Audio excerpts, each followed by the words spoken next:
A whites-only community could be coming to my state of Missouri, and that should be setting off alarm bells for everybody in our state leadership. This isn't some harmless idea floating around online. These are people that felt comfortable enough to publicly announce an incredibly racist plan to drag Missouri and, I guess, the country back to the 1950s. That alone should tell you how little pushback they expect to face here in Missouri. It's bad for our economy. No serious business wants to invest in a state that's making national headlines for being the safe haven of racism. And it's bad for our communities because it sends a message to a whole group of people in our state that they don't belong here. Every time terrible headlines like this pop up, it makes it harder to keep young people here, and it makes it harder to attract new families in a state that looks like they want to keep going backwards into a dark past instead of forward into the future. 25 years ago, countless political leaders went out of the spine to step up and say, we don't want these people here. We don't tolerate you. And we're going to use every tool to keep your racist out of our state. But the simple truth is, no one's going to do that this time. And Missouri's just going to look bad. You guys, this is so wild and disturbing. There is a whites-only community being built in the Ozarks. I'm really disturbed. This seems like a reintroduction to segregation. So this community is located on 160 acres of land. It is called Return to the Land. There's about 40 people living on it right now. This includes people of law enforcement and federal agents. Nobody except for whites are allowed on this community compound. You also can't be gay or Jewish. And it is run by this guy right here, Eric Orwell. It's cut off at the top, but he is quoted as saying, "You want a white nation? Create a white town." It can be done, and we're doing it. It says over the last year and a half that they have been building this, what I'm going to call a compound. This movement started organizing online. In an interview with Sky News, this information was found out. I feel like I can't say that, but there were those in references on a public chat and Telegram. There was also 14 words, including and referring to this. Since we're going to be segregated, I would like to propose a few things be returned back to us that never really should have been taken from us in the first place. The first one is our food. Okay, so there's really no reason why people should be enjoying soul food when it was, it was scraps that we had to make something out of nothing with. So yeah, we're going to take that back. Our music, we will definitely take our music back. And I'm not just talking about R&B and hip hop, okay? I am also talking about rock and roll. There's no way that Elvis could be the king of rock and roll when you have Chuck Berry and Little Richard. So we'll go ahead and we'll take that back as well. Speaking of music, we will take all styles of dance back, including the dances that were created on TikTok that white influencers started doing, and they thought that they made famous and did not give black creators their credit. So we'll take all of that back. Give us our hairstyles back. There's no reason that you guys should be wearing locks, braids, doing your edges, wrapping your hair, and doing all of the cool things that we can do with our hair. There's absolutely no reason for that. Y'all deem it ghetto and unprofessional when we do it anyway, and y'all call it trendy when y'all do it. We're not doing it. Give it back. Do the Viking braid. Y'all ate that up. We will go ahead and take streetwear, urban wear back, and sneaker culture, because remember, Jordans are ghetto and y'all don't even know how to treat Air Force One. So we'll go ahead and we'll take that back as well. If y'all could return Ebonics to us, that would be great. Notice how I did not say AAVE, because I don't know how y'all going to take something that doesn't belong to y'all and rebrand it. Okay, it has never been African American vernacular English to me. It's always been slang and Ebonics. So we'll go ahead and take that back. Those things include but not limited to, like Indeed, is giving, not too much on, period, my bae, things like that. Y'all ain't even, because those were considered to be uneducated words and phrases. So we will go ahead and take that back as well. If y'all could also return our beauty trends, that would be great if y'all could do that. There's no reason why y'all out here getting lip fillers, getting surgery, going to tanning beds and all of that. Y'all don't have to do that. Y'all can give it back. All in all, we just want back, okay? And I know, there's somebody who's watching. It's like, oh, well, culture is to be shared. Yeah, but not appropriated. And it's being real appropriated around this. Just take all of that shit back since it's going to be segregated. And lastly, before I get out y'all's way, since I have y'all here, the outrage by the white people, I'm not moved. This has been the same America that we've always lived in. So it's, oh, I don't know how you guys are just laying down and accepting this, and oh, I'm so upset for the black people in my life, and I don't understand why I wasn't upset before. So yeah, I'm not moved by that. But if y'all want to go out here and protest, go and do y'all's big one. We don't care. We actually are here for it. Be well, beloveds. So I had some white colleagues ask me what I thought about Trump actually segregating whites and blacks. And I actually told them straight up, like, honestly, I would love that. Now, they looked at me like I was crazy, and they almost spit up their almond milk. And I think they thought that maybe I was saying that out of hatred. But it really isn't about hatred. Here's the thing. I'm not talking about their version of segregation. See, I'm talking about our version of righteous separation, spiritual sovereignty, and black sufficiency. See, the truth of it is that integration was never about freedom. It was finesse. It was a system's way of saying, let's stop them from succeeding independently so we can profit from their brilliance directly. It was about control. And so I want us to be very clear about this. You know, we were never separate but equal. So that's a lie. We were separate and excelling. We had our own schools. We had our own banks. We had our own businesses. And baby, we were thriving. Black Wall Street, they burned it. Rosewood, they bombed it. Wilmington, they overthrew it. Why? Because we were doing too well without them, and they couldn't handle that. And so that's the truth. They didn't really want segregation gone. They wanted control. This is why we know that integration was just repackage of chains. When we were separate, we actually were building and excelling. And when they saw that we could excel without them, then it was like, oh no, we got to take control and make sure that their labor is profiting us.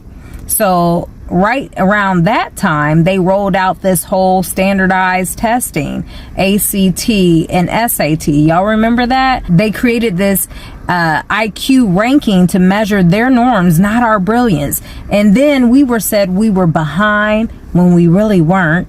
We were just building our own lane, not asking for theirs.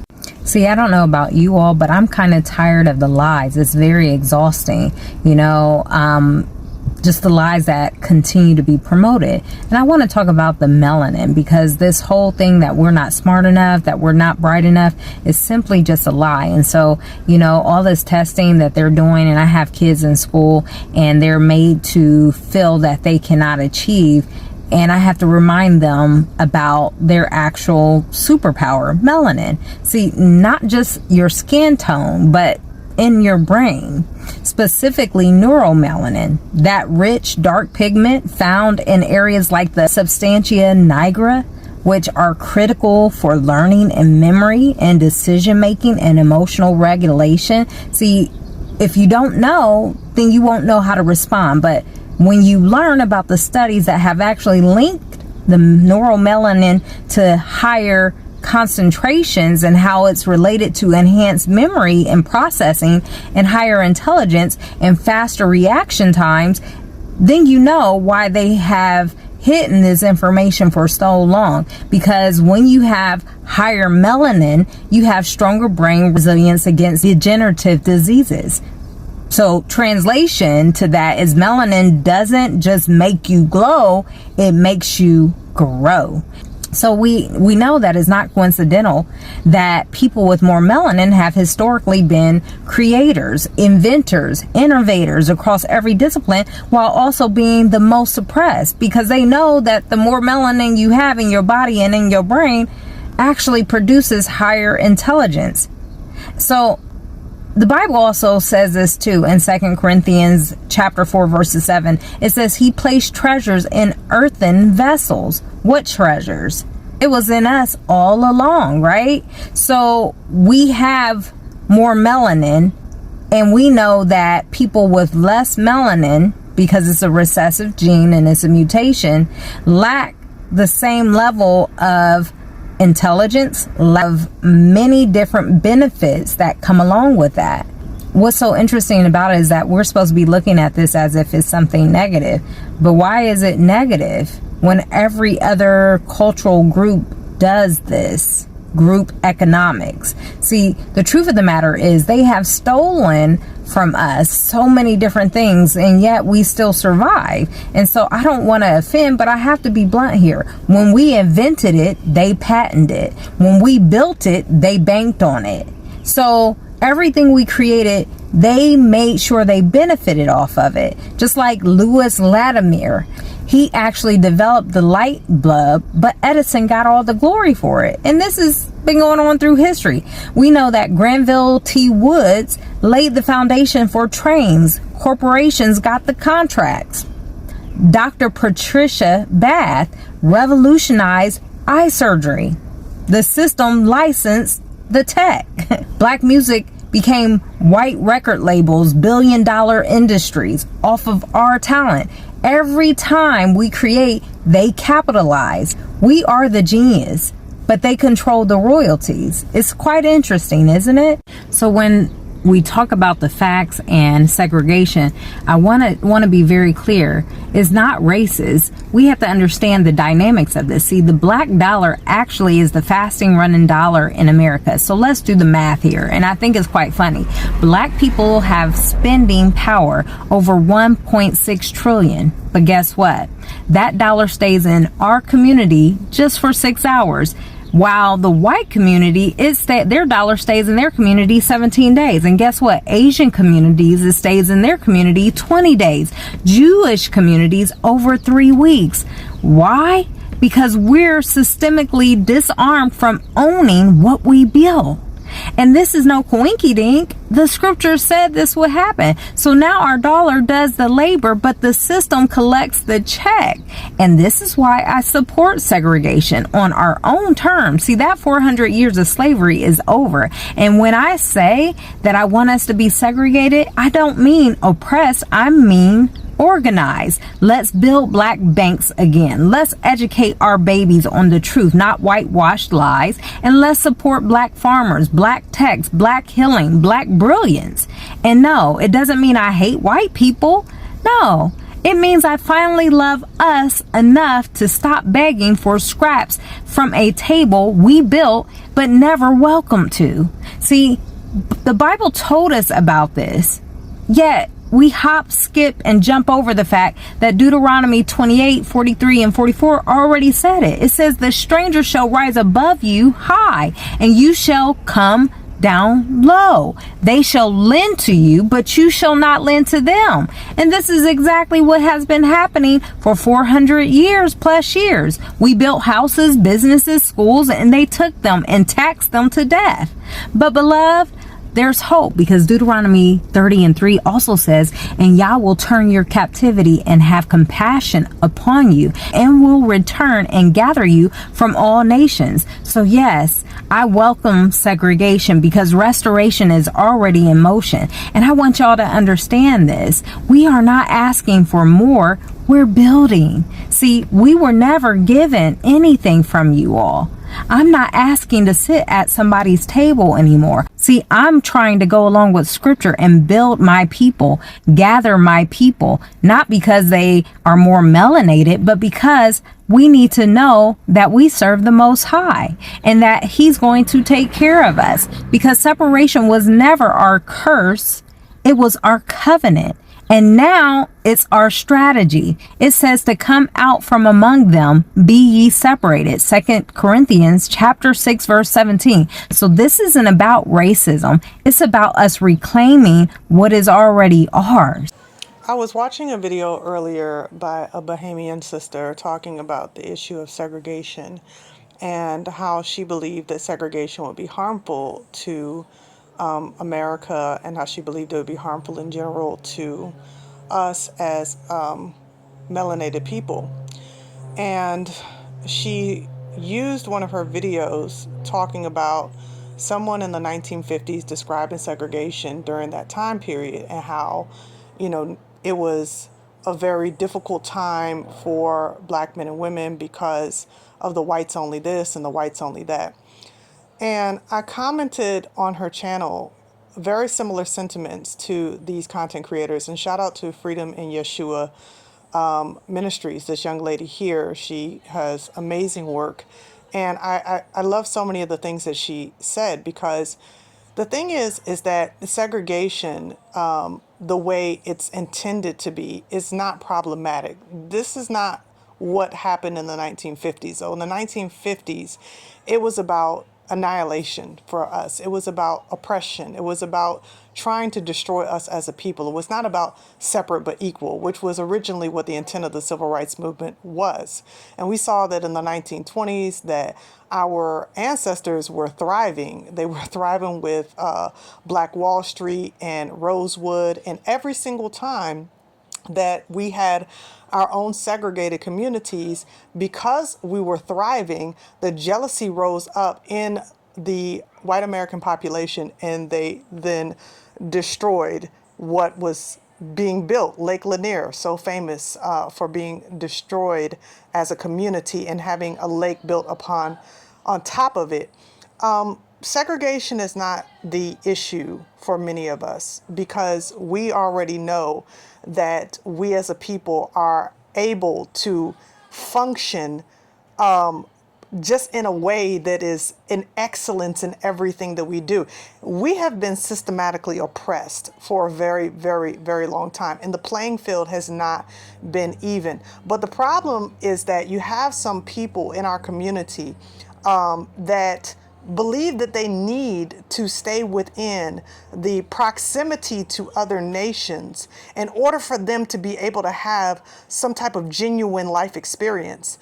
And it's sad to me because it's really based in Stockholm syndrome. And I see this so many times with our people. Like, this is an issue that is all throughout the diaspora, where you have Black Americans and you have West Indian blacks, and you have British blacks, and even continental Africans that believe that they need to be within the proximity to the other nations in order for them to excel.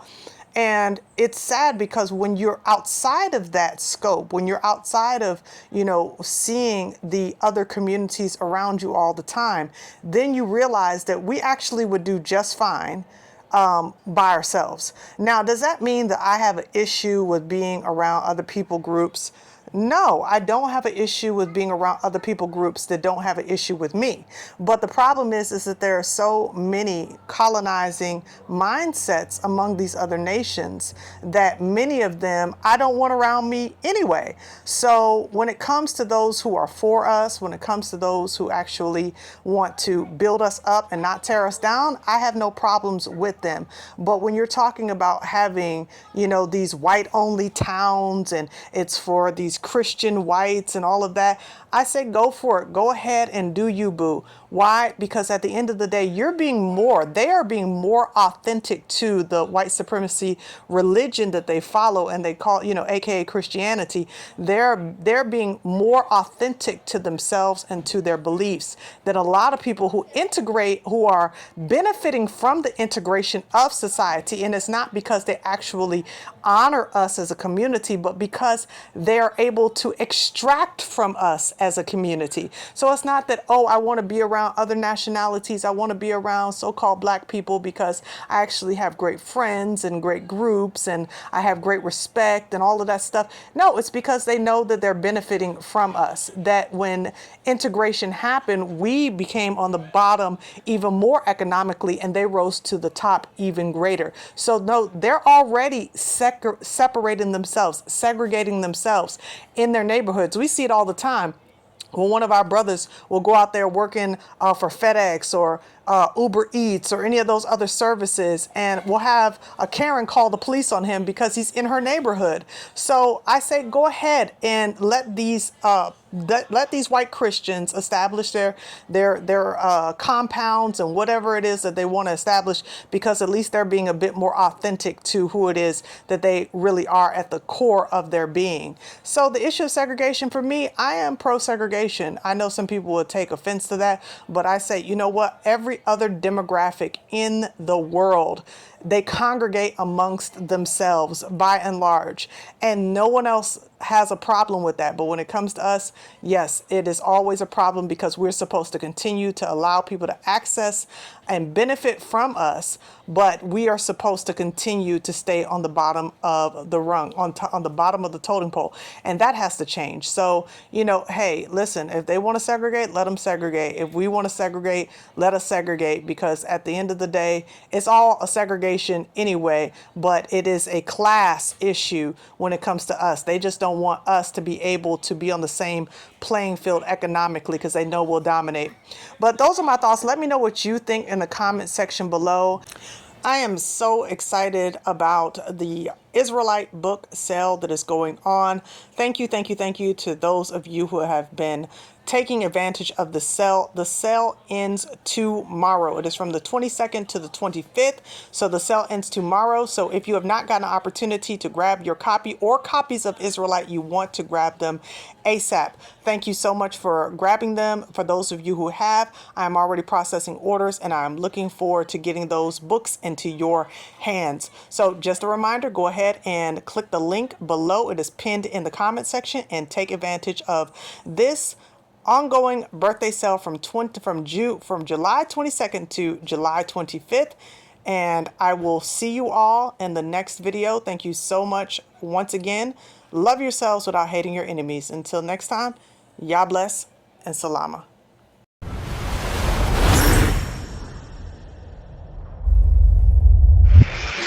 Like anybody, I would like to live a long life. Longevity has its place. But I'm not concerned about that now. I just want to do God's will. And He's allowed me to go up to the mountain. And I've looked over and I've seen the promised land. Identity. We are bombarded by images of who we think we are every day of our lives. But some people don't think. They know. How about you? I didn't know my true identity, culture, heritage, or roots. As a Christian, I was told the only thing that mattered was my identity was found in Christ. But what about the Asian, Arab, Coptic, or European believer? Do they know their identity? Does it matter to them? How about you? This is who they tell us we are. This is what we know. But is it the truth?